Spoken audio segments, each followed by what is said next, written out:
நிவின் பாலையுடைய புதிய படம் சர்வம் மாயா இல்லை சர்வம் மாயா வந்து ஒரு மாதத்துக்கு முன்னாடி வந்தது. இது நிவின் பாலையுடைய பிரதக்ஷியா மலையாள படத்துடைய ரிவ்யூ தான் இந்த எபிசோடில் பார்க்க போகிறோம். அதுக்கு முன்பாக இந்த தளத்தை இதுவரை சப்ஸ்கிரைப் பண்ணாதவங்க சப்ஸ்கிரைப் பண்ணுங்கள், லைக் கமெண்ட் ஷேர் பண்ணுங்கள். ஸோ விரிவான ஒரு பார்வைக்கு ஸ்டே டியூன் வித் அஸ்.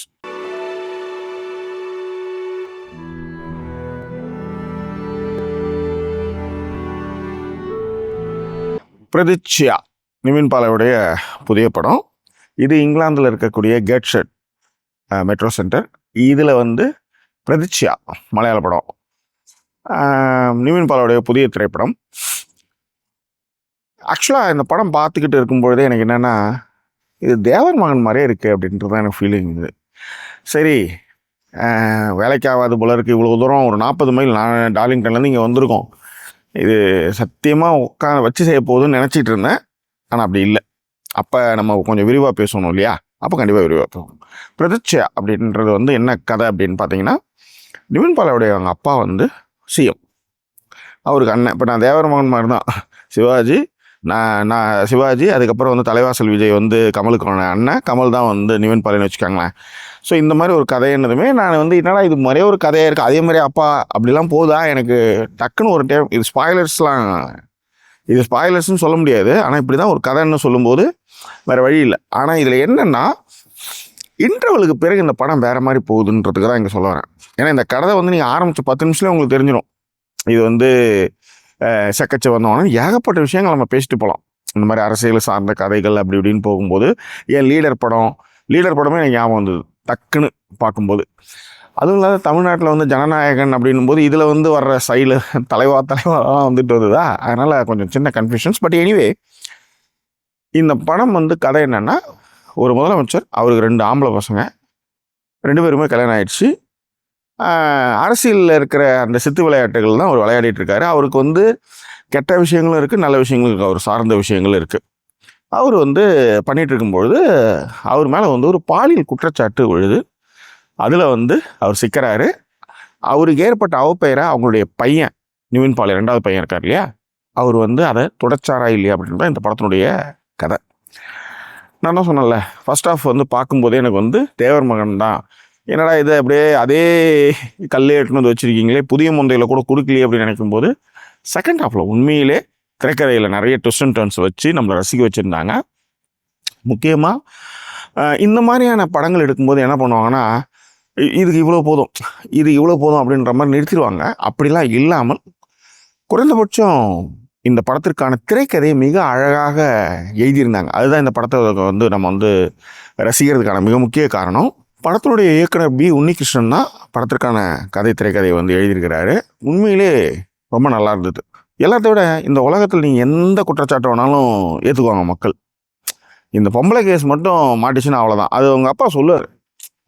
அதாவதுடா, எந்த லஞ்ச லாவண் இந்த மாதிரிலாம் கூட வந்து அதை மக்கள் வந்து அக்செப்ட் பண்ணிக்காங்க. இந்த மாதிரியான ஒரு விஷயத்தில் மாட்டேன்னா கரை தான், நீ என்ன தான் நிரூபித்தாலும் அது போகவே போகாது அப்படின்னு அவர் சொல்கிற அந்த இடம் ரொம்ப நல்லா இருந்தது.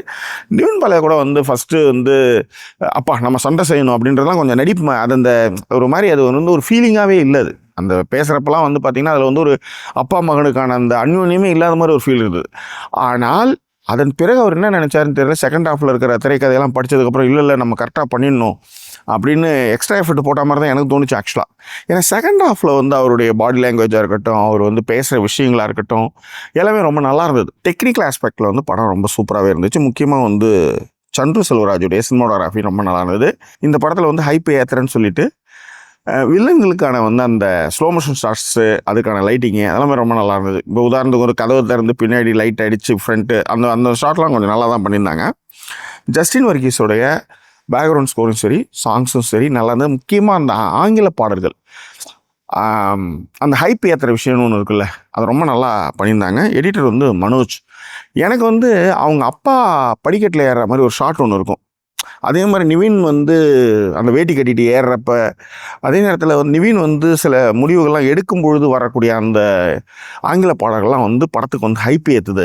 What is the minus point அப்படின்னு பார்த்தீங்கன்னா, நிவினுக்கும் அவங்க மனைவிக்கும் ஒரு ஒரு ஃபீல் இருக்குல்ல, அந்த ஃபீல் வந்து சரியாக கடத்தப்படலை.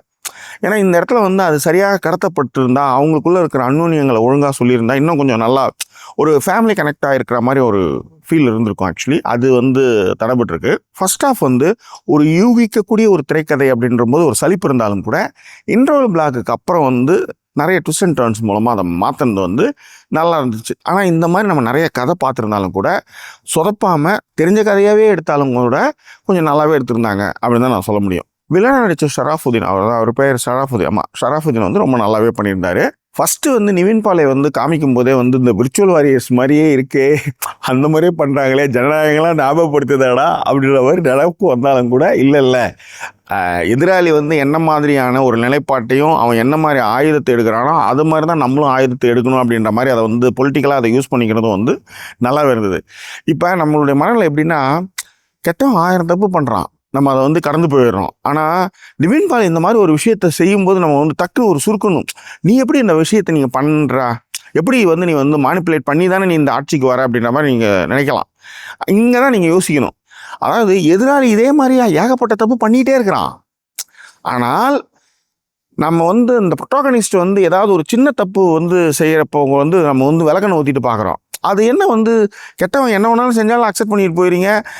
அவன் வந்து இப்படி அவன் வந்து ஒன்றும் இல்லை, அவன் கத்தி எடுத்துகிட்டு வரான். வெறும் கத்தி கையில் சண்டை போட்டால் பிரச்சனை இல்லை, அவன் கத்தி எடுத்துகிட்டு வரான் போது அந்த மாதிரி கத்தி எடுத்துன்னு போனால் தானே சண்டை போட முடியும். ஆனால் நம்ம ப்ரோட்டோகனிஸ்டாக இருக்கிறவன் வந்து கத்தியை கூட எடுத்து போகாமல் இருக்கணும் அப்படின்ற மாதிரி நினைக்கிறது எந்த வகையில் நியாயன்றது இந்த படம் பார்க்கும்போது எனக்கு ஒரு கேள்வி உருவாச்சு. அதையே நான் உங்களுக்கும் வைக்கிறேன். மற்றபடி வந்து நாட் பேட், பார்க்கலாம், ஒன் டைம் வாட்சபிள் தான், பசங்களோடையும் பார்க்கலாம், அது ஒன்றும் இது இல்லை. ஸோ வேற என்ன, இந்த திரைப்படம் குறித்தான உங்கள் கருத்துக்களை பெருண்டங்களை தெரியப்படுத்திட்டு போயுங்க. நான் கூட வந்து இது வந்து ஜனநாயகன் மாதிரியே, ஏன்னா ஒன்றும் இல்லை, ஒரு 3 பார்ட் 2 இது வந்து செகண்ட் பார்ட் வரதுக்கான வாய்ப்புகள் இந்த படத்தில் இருக்குது.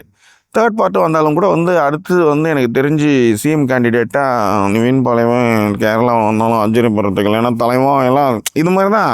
இதெல்லாம் பார்த்து ஸ்லோ மோஷன்லாம் பார்த்து வந்து என்ன மக்கள் வந்து நம்புகிற அளவுக்கு தான் இன்றைய சூழல் இருக்குது அப்படின்றது தான் நிதர்சனமான உண்மை. ஸோ பார்ப்போம் என்ன நடக்குதுன்ட்டு. ஏன்னா என்ன வேணாலும் நடக்கும் இந்தியாவில், அதுதான் மேட்ரு. பட் எனிவே, உங்கள் கருத்தில் பின்னங்களை தேவைப்படுத்துங்க. இன்னும் வேறு ஒரு எபிசோட் உங்களை நான் சந்திக்கிறேன். அது ஒரு நன்றி கூறிய விருது உங்கள் ஜாக்கி சேகர். நன்றி, வணக்கம்.